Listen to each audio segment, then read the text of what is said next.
আসসালামু আলাইকুম। ভারতীয় উপমহাদেশ তথা ৫টা ৬টা রাষ্ট্র পাকিস্তান, ভারত, বাংলাদেশ, নেপাল, মালদ্বীপ, ভুটান।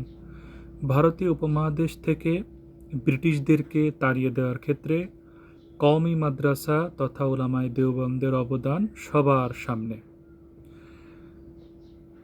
ভারত ভাগ হলো, ভারত উপমহাদেশ ভাগ হলো, পাকিস্তান ভাগ হলো।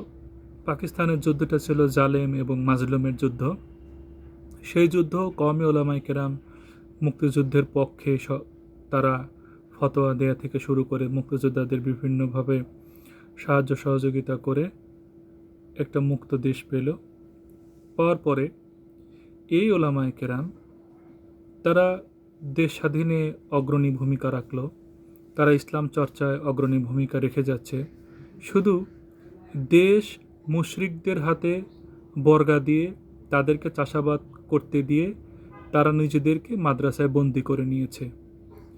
এত কিছু করার পরে লাস্টে এসে যখন এই কাজটা করলো, তখন আর দেশ ভালো থাকে কি করে? একটু ভেবে দেখবেন। আসসালামু আলাইকুম।